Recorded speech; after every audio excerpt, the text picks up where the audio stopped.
दोस्तों इस समय आप स्क्रीन पर देख रहे हैं कि एक स्ट्रक्चर के ऊपर एक रेड कलर का झंडा लहराते हुए दिखाई दे रहा है। ये कुछ और नहीं बल्कि ईरान का युद्ध घोष है। जी हाँ, ये स्ट्रक्चर कोई और नहीं बल्कि जामकरन मस्जिद है और इसके ऊपर जब भी रेड कलर का कोई झंडा लहराया जाता है तो ये ईरानियन फोर्सेस के द्वारा लहराया जाता है और सबसे बड़ी बात कि इसे युद्ध घोष माना जाता है, यानी जंग की शुरुआत।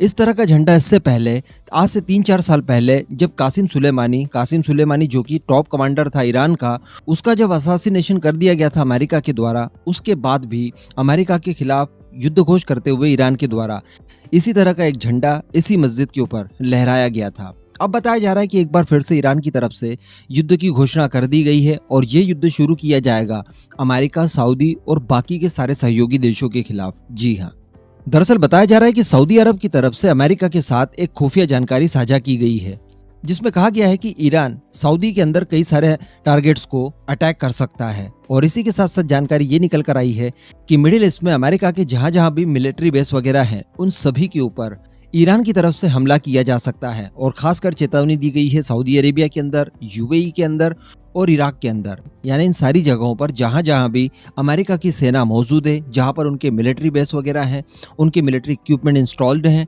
वहां पर ईरान की तरफ से अटैक किया जा सकता है।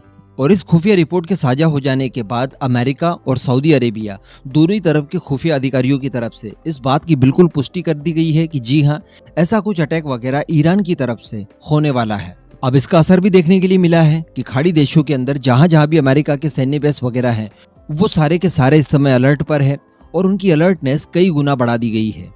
तो अभी तक आपने जाना कि नया डेवलपमेंट निकल कर क्या आया है, लेकिन इसके पीछे मंथन किया जाए कि इस तरह की चीजें आखिर क्यों हो रही है, क्यों एक के बाद एक देशों के साथ युद्ध किए जा रहे हैं। अभी रशिया यूक्रेन वॉर हम लोग काफी समय से देख रहे हैं, 9-10 महीने हो चुके हैं, किसी तरह का कोई अंत निकला नहीं है और उसके बाद फिर अचानक ईरान की तरफ से ये घटनाएं आ जाती है सामने।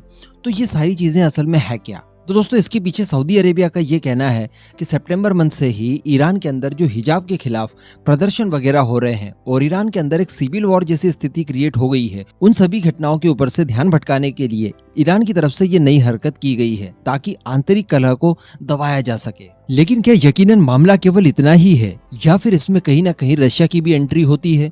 हम कुछ समय से देख पा रहे हैं कि ईरान लगातार रशिया को युद्ध में मदद कर रहा है। रशिया को युद्ध लड़ने के लिए कई सारे ड्रोन्स वगैरह भी ईरान की तरफ से सप्लाई किए गए हैं रशिया को।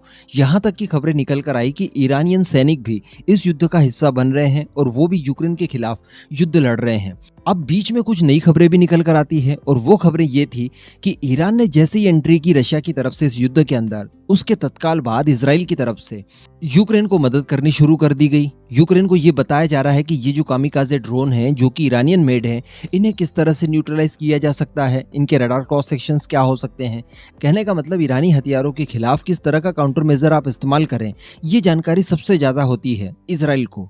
तो इजराइल की तरफ से ये सारी गुप्त चीजें यूक्रेन के साथ साझा की जा रही है और कई सारे गुप्त रूप से हथियार भी यूक्रेन को भेजे जा रहे हैं। इस तरह का आरोप कुछ ही समय पहले, बिल्कुल कुछ ही समय पहले रशिया की तरफ से लगाया गया था। तो हो सकता है कि यहाँ पर रशिया की ही कोई रणनीति हो ताकि अमेरिका सहित इजराइल और बाकी के जो सहयोगी देश यूक्रेन को लगातार इस युद्ध में मदद कर रहे हैं, जिस वजह से रशिया को भी ठीक ठाक नुकसान हो रहा है, उस नुकसान को कहीं ना कहीं कम करने की यहाँ पर एक कोशिश की जा रही है। वैसे भी अगर ईरान युद्ध छेड़ देता है तो इससे फर्क क्या पड़ेगा ईरान को, क्योंकि ईरान के ऊपर ऑलरेडी इतने सारे सैंक्शंस हैं कि ईरान खुद भी नहीं जानता कि किन किन क्षेत्रों में उसके ऊपर अमेरिका द्वारा सैंक्शंस लगाए गए हैं। तो अगर ईरान किसी तरह का कोई युद्ध छेड़ देता है अमेरिका के साथ, सऊदी अरेबिया या फिर बाकी इजराइल वगैरह जो उनके सहयोगी गुट है, इनके खिलाफ किसी तरह का कोई युद्ध छेड़ देता है तो डेफिनेटली अमेरिका का जो माइंड है वो डाइवर्ट होगा सीधे मिडिल ईस्ट में। तो यूक्रेन पर कहीं ना कहीं वो नजर नहीं रख पाएगा। वैसे ही कुछ दिन पहले खबर निकल कर आई थी कि अमेरिका, जो कि यूक्रेन को सबसे ज्यादा हथियारों की सप्लाई कर रहा है और यूक्रेन इतने महीनों से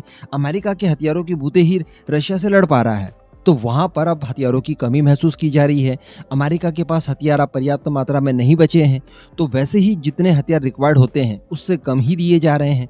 अब अगर कोई नया फ्रंट खुल जाता है तो ये डेफिनेटली अमेरिका और उसके सहयोगी देशों के लिए एक बहुत बड़ा सेटबैक हो सकता है। तो यहाँ पर यह स्ट्रैटेजी बिल्कुल हो सकती है ताकि रशिया एक साथ अमेरिका सहित इजराइल और बाकी सारे सहयोगी देशों का माइंड सीधे सीधे डाइवर्ट कर दे, क्योंकि इस युद्ध घोष से पहले जिस तरह की कार्रवाइयां की गई है वो बिल्कुल इसी का इंडिकेशन देती है। ये एंटी अमेरिका सारा कुछ हो रहा है, क्योंकि इससे कुछ ही समय पहले की खबर है कि ईरान द्वारा 10 से ज्यादा अमेरिकी नागरिकों के ऊपर प्रतिबंध लगा दिए जाते हैं। साथ ही साथ 4 अमेरिकी संस्थाओं द्वारा भी प्रतिबंध लगा दिए जाते हैं। ईरान का दावा है कि जिन संस्थाओं और जिन नागरिकों के ऊपर प्रतिबंध लगाए गए हैं और जो अमेरिकी मूल के हैं, ये ईरान के अंदर आंतरिक हिंसा को भड़का रहे थे।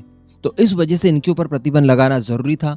कई सारे टीवी न्यूज चैनल्स भी थे जो कि ईरान के खिलाफ उनके हिसाब से काम कर रहे थे, उन्हें भी ईरान के अंदर बैन करवाया गया है। बस इस घटना के थोड़े समय पहले की बात है। तो अल्टीमेटली यहाँ पर कहा जा सकता है और निष्कर्ष निकाला जा सकता है कि रशिया यूक्रेन वॉर और ईरान के अंदर जो आंतरिक चीजें चल रही है, जो गृह युद्ध जैसी स्थिति बनी हुई है, इन सभी से निपटने का एक साझा प्रयास है। युद्ध छेड़ दिया जाए तो अपने लोगों को भी समझा दिया जाए कि देखिए, आप सड़कों पर मत निकलिए, युद्ध की स्थिति है, इस समय हम युद्ध कर रहे हैं, तो आपके समर्थन की जरूरत है। और वहीं पर रशिया का भी भार कहीं ना कहीं यहाँ से हल्का जरूर होगा। बाकी इस पूरे मुद्दे पर जो भी नया अपडेट निकल कर आएगा मैं आपको बता दिया करूंगा। इस पूरे मुद्दे पर आपका जो भी मानना हो नीचे कमेंट करके जरूर बताइएगा।